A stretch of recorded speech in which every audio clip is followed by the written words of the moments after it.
Uh, I just got out of the water surfing. I mean, I'm waterlogged, and this is definitely not a podcast on skincare because I'm getting way too tan in the heat of the summer here. But like, it was such a reminder to me getting out of the water. Like, if there's such thing as a silver bullet, and I've never been a big fan of the concept of a silver bullet that's going to, change all your life and fix all your problems. But if there was one, it would be being present. That's what it would be. Because when you are present, that's all there is. Everything else goes away. What's interesting is you got to find a way to get present, right? Because it's easy to say, be present, right? Yeah, and we're all running around like maniacs, working, family, life, love, action. That's what happens. So if you have an activity, for me, without a doubt, that is surfing. I mean, I paddle out and you're watching the sunrise and you're getting wet and it's kind of cold, but in a refreshing way. And then all of a sudden your buddies start coming into the water and it becomes a community and you're pushing yourself. You're doing something that can be like a little intense and make you better and make you fulfilled. We all have to find time for these things. If you're already doing it, congrats. If you're not, push yourself, find a way, because I promise you, if there's one of the top things I believe is that work will fill the space you give it. So if you're going to work 7 days, you will have plenty of work to do. If you decide to work 4 days, that's how much work you'll do. And what I love about scheduling the stuff that matters to you first, I've always done that. Schedule your time with your loved ones, schedule time for what makes you better, learning, whether it's music, an instrument, French class like I do, whatever it is, schedule that stuff first. And then the time that's left, you work. And I know that sounds like, yeah, right. But really, if you do it, what happens is, for me, everything in life is about a reduction, right? Like, just like coming from my background as a chef, you get rid of the water and the excess and you're left with concentrated, amazing flavor. And that's how life should be. Get rid of the extra. Don't let yourself work too much. Say, I'm going to find a way to be better, to get better, to do what I need to do in the time that I give it and no more. So that's a little bit of a tangent to today's topic. And today's topic is adore your wife. Now, I'm saying wife, and I'm going to say her a lot because I'm talking about my wife, Nadia, who I adore, and our marriage. And this does definitely go out to guys, because I've got a lot of guy friends where I see guys out there and I don't think they adore their wives enough. I don't think they make their wives feel like they're on a pedestal. And I think they deserve that. And I'm going to talk about that right now. But I want you to know that as I say her and refer to my wife and all this stuff, of course, that this applies to any two humans on earth that love each other and want to thrive. So if it's you, a girl, a woman, and your girlfriend or your wife, great, a guy, this applies to everybody and everything. But I have a passion to talk to husbands right now and to guys about how they're making their wives feel. I met my wife walking down the street in San Francisco. If you may have heard this in past podcasts, so I'll try to keep it quick. But I'm walking down the street. I'm building my first restaurant. I'm 24 years old. I'm working at another restaurant around the corner. I'm walking down the street and I see this woman and oh my God. I mean, she just stops me dead in my tracks. I can still picture those huge green eyes and this jet black hair, these beautiful cheekbones. She was just like this foreign goddess to me. She's Iranian. She grew up in Italy. And I'm like, I have to talk to her. We spoke and then I floated away. I don't even know if I walked. I think I was floating. And I went into the restaurant where I was working while I was building mine. I said, I just met my wife. That's it. And they were all like, yeah, right. And I'm like, no, I did. And the reason I tell that story is because I think everybody out there has a version of that story, right? That initial love, that romance, that feeling of like, this is my person and we're going to fly to the moon together, right? And then life happens and all of a sudden, instead of flying to the moon, you're just, trying to wake up in the morning and get it done. And I think us men, I mean, chivalry is not dead. We need to honor our wives. We need to make them and feel incredible and valued and loved. Why? Just because it feels good. To me, it's the right thing to do.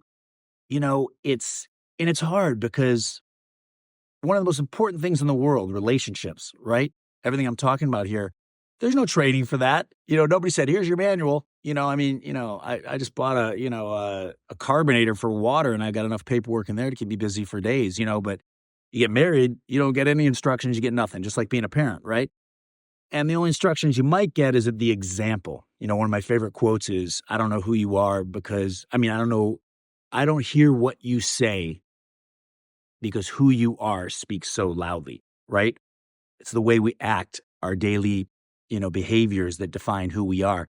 And, maybe you were lucky and you had parents that were a good example. And that's why I throw out that quote because, a good example is the best thing in the world. Hey, I want to be like that. That looks good. That makes sense, right? If you grow up seeing parents not treat each other well, that obviously doesn't set the stage for putting your partner on a pedestal. So I think and it really is special too. And I think it's a shame to use the excuse that, well, I'm working so hard to support this family. I'm doing this, I'm doing that. You know, a good friend of mine, George, said to me in London, I was, doing an apprenticeship at Anton Moseman's, cooking away when I was 23 years old, right after I graduated culinary school.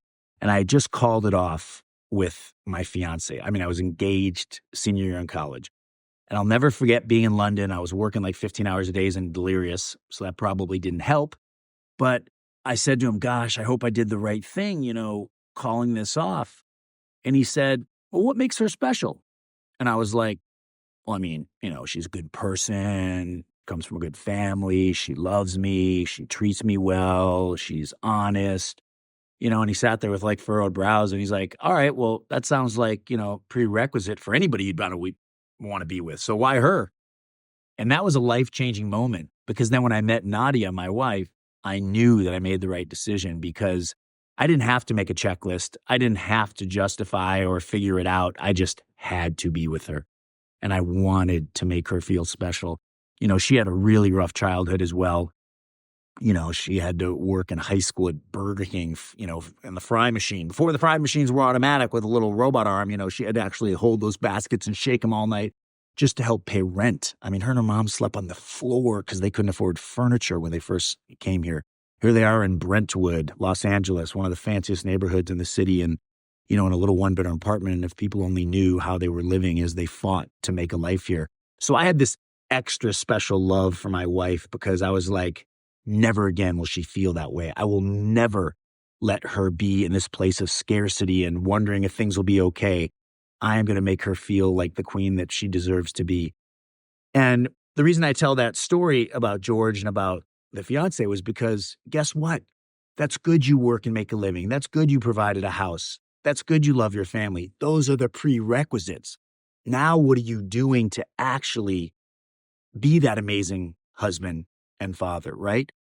As they say, leave the crown in the garage, right? It doesn't matter what you're out there tackling in the world. Your wife deserves, when you get home, to feel heard, to feel seen, to feel unconditionally loved. And here's my test for you. If your wife said to you right now, all right, write down the 3 things that are the most important to me in this world. Write down the 3 things that I really need from you. What are the 3 things that I need from you these days?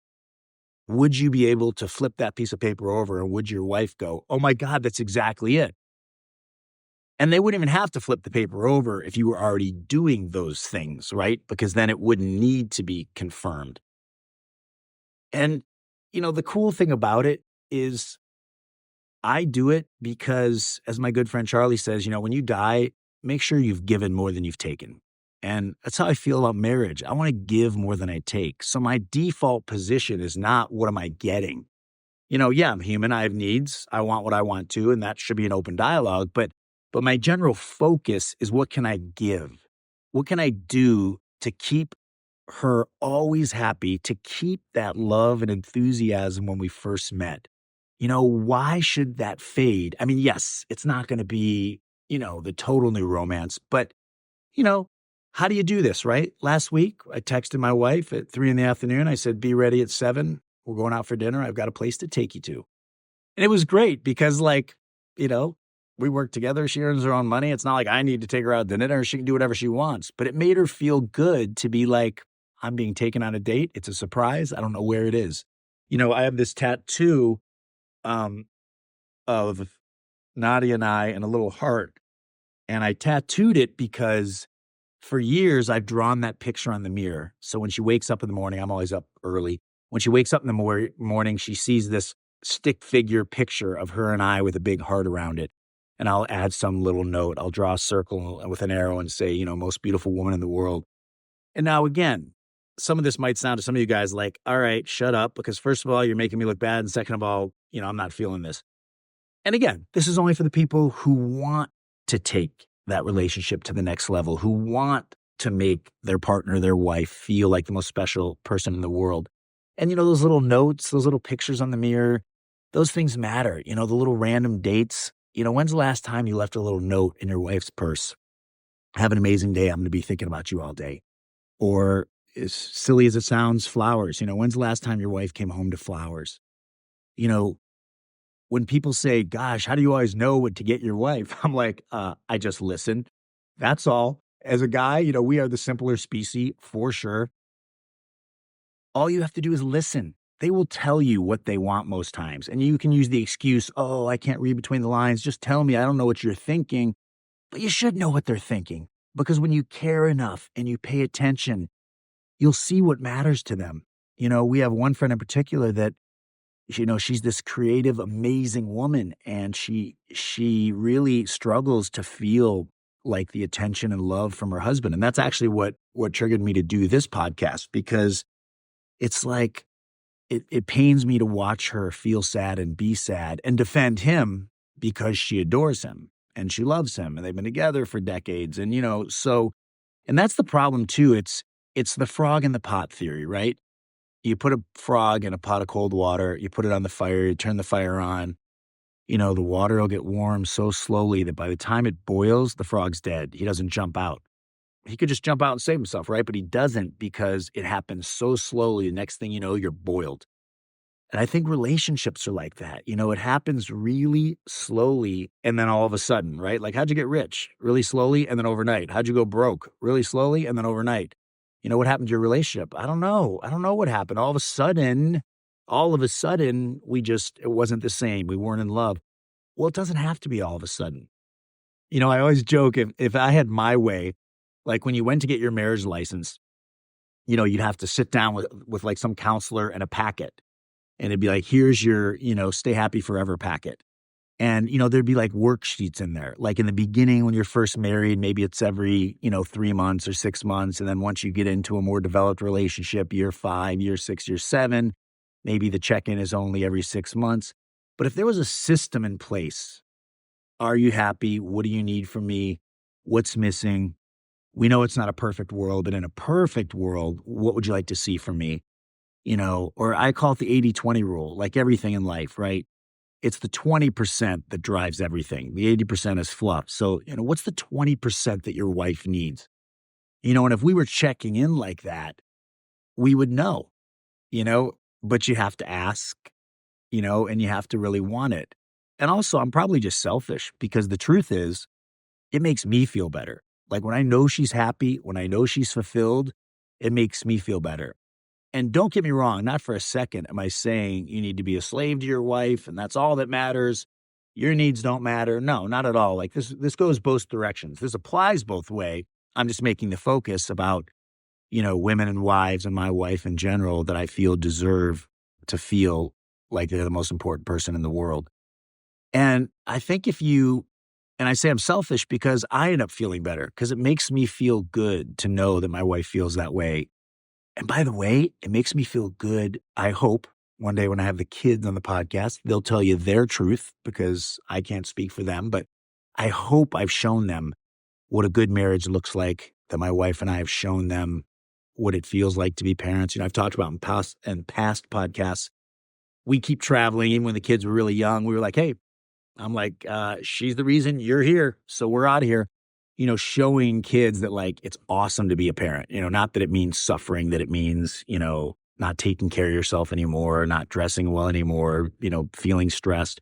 That's not the message we have to send. So I think that, it makes me feel better to know that I've been a good dad, a good husband. And as I've talked about in the past, what's cool is the more this stuff you do, everything just spirals upward. I mean, that's the cool thing. The second you start making that list of why isn't she doing this? Why isn't she doing that? Everything starts spiraling down, because that's where you're putting your energy. I really, truly believe in energy. There's a reason why some people are just, this might sound terrible, but some people are just always sick or always struggling with something. And other people always seem to be like, hey, life's good. Yes, part of that's luck, part of that's DNA, part of that's upbringing. There's a million excuses. But the reality is, I think the biggest piece of it is you can choose to be in a good state of mind. You can make decisions that allow you to be your best. And that's what it's always about. To me, it's about showing up as your best self. That's why I went surfing this morning. That's why I took my French class the other day, even though I had a bunch of clients and business going on. And it's funny, we try to wear it as a badge of honor. Well, look how much I'm working. Look how much I'm sacrificing. I'm not doing, all these great things because I'm a great worker, because I'm there for my clients, because I'm taking care of my family. But the irony is, are you? Because you really do show up and do more for the people you care about, your clients, your family, your loved ones, when you've taken care of yourself first, when you have a balanced life. And I think it's up to you to make the decision. I always say, start with what you want your life to look like and then work backward. Because if you just keep being a doer, if you just keep hammering forward, do, you'll always be lost until one day when you finally wake up and hopefully it's not in your deathbed and you're like, what have I done with my life? Like, how did this happen? I always say, you've heard me say this, I live my life. If I die tomorrow, it's okay. The last thing I'll do is smile big and say thank you, because I have no would-haves, no should-haves, no could-haves. I've decided long ago that this is the framework for my life. That's my personal constitution. You can, click back and hear that in another episode. But when you have that personal constitution, when you have that internal compass, automatically it kind of keeps you at true north. It guides you. And that's what you need to do. So if you don't feel like your relationship is what you want it to be right now, don't just accept it. Well, that's the way it is. We've been together 20 years. My wife and I have been together. Oh my gosh. I mean, it's unbelievable. We're going to have our 30th in no time, and it's literally better every year. God, I love her. It's good stuff, but it's work. We've had a lot of challenges too. One of these days when my wife's ready, we'll get on here and share some big challenges, but we've worked through them and we keep getting better. We keep landing at a higher place. So start with yourself. Like, what can I do better, right? How often do we say that? Not, let me make a list of what I need. Start with a list of, what do I think she needs? What's missing? Really pay attention. Is she in a good place? Is something missing? Is she just going through the motions, and try to figure that out. And then, see what you need, but then sit down together and talk. Like, I'm always amazed. I feel like I'm some kind of weirdo, and I probably am actually. So let's just end it with that. I'm strange. But why don't people sit down and have these conversations? Hey, what do you need? What do I need? How do we do this? And we were just talking to this one friend of ours, and I said, listen, it doesn't have to change overnight. This is not about, oh, let me make our marriage perfect by a week from Monday. Check. No, this is baby steps. Kaizen, I've always talked about. The art of being 1% better every day. So start by just sitting down and, in a quiet place with no distractions and say like, hey, where are we at? Where are we at compared to where we want to be? What is the gap? Okay. And once you've identified that gap, and again, remember, no defending, no judging, no anger, just calm. Like, hey, where are we at? What are the top 3 things you need from me? And write them down because you care that much. All right, how do we do this? What's the 20% you're missing, or what's the 20% you need? Let's talk about this. Okay. All right. Well, I can do this and this right away. I mean, I'm ashamed. I can't believe all I had to do was say good morning and I love you in the mornings to remind you how much I adore you and how much that would make your day, if that's what it is, right? Got it. Check mark. Done. Oh, these 2. Okay. I didn't realize that. And, but don't go to the defensive place. I didn't realize that because I thought I was, so wonderful. No, stop and go, wow, okay, that's huge because I didn't know that and that matters to me. So what would that look like for you? How would we get that done? Stay in the question. This is not about you selling something or defending something.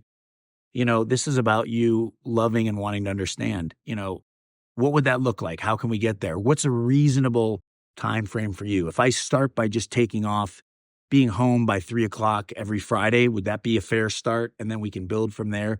Whatever it is. And then as my wife said to our friend the other day, the key then after that is to have check-ins. All right. So first you have to truly care and understand what they need. Then you need to identify what that plan's going to look like. What are we going to do? And then you need to check in the beginning every week. And that's a great excuse to have a date night or a dinner or a breakfast or whatever your jam is, and check in with each other. How am I doing, honey? Where are we at with this? What do you need from me? Okay, great. And then what's cool is it's a race to the top. Now you'll start finding that you're both going out of your way to make sure the other one is good. And that's a great life. And guess what? Your kids are going to see that, and it's going to make them fulfilled. I mean, life is such a beautiful journey. It is a shame to not adore and to be adored and to make your partner feel that way. So think about those things. I hope that helps. And, when you stop listening to this, just go home and kiss your wife, kiss your partner, kiss whoever it is you love, and say, what do you need from me? I'm going to make it happen. Cheers. Have a beautiful day.